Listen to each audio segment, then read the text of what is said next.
Now, returning to President-elect Biden's choice to run the Defense Department, retired Army General Lloyd Austin. Several candidates were much talked about for this post, and Biden's pick has sparked a variety of reactions. Here now, Nick Schifrin. For 40 years, Lloyd Austin was a barrier-breaking soldier, the first black officer to command a division in combat and command a theater of war.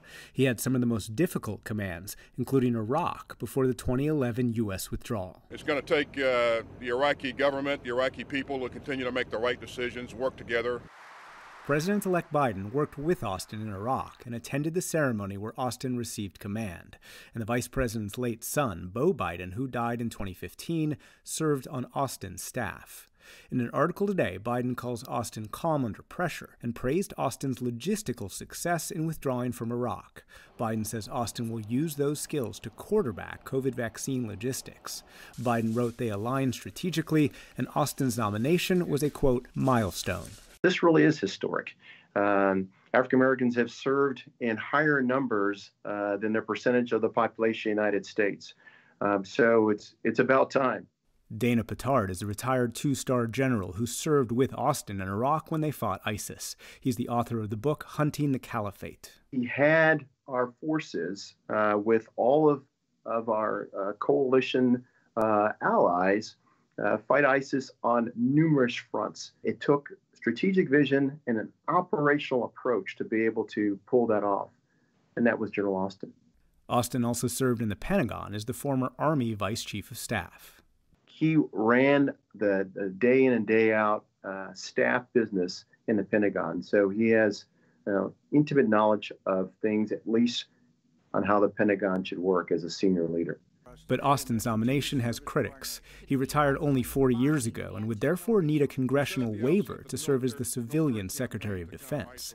Congress has only approved that waiver twice, for former World War II five-star General George Marshall and for President Trump's first Defense Secretary James Mattis, Austin's predecessor at Central Command.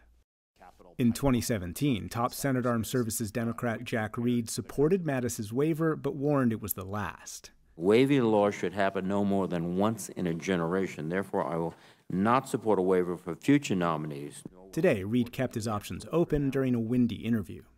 In all fairness, you have to give the opportunity to the nominee to explain himself or herself. That's what I think the principle is. The Congress has, since the 1940s, required that for someone to become Secretary of Defense, that they have been separated from that chain of command for long enough time back into the private sector that they still they aren't still part of that sense of following orders. Danielle Bryan is the executive director of the Project on Government Oversight, which opposed Austin and other prospective nominees. She's also concerned Austin joined the board of Raytheon, one of the country's largest defense contractors, a few months after he retired.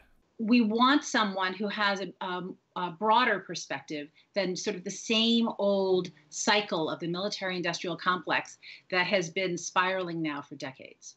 And some regret the opportunity lost to have picked the first female defense secretary, Michelle Flournoy, who was on Biden's shortlist. I do feel like there's a sense of being let down from some folks, that they were really hoping that we'd be able to break this barrier. Mika Oyang is the senior vice president of the centrist think tank Third Way.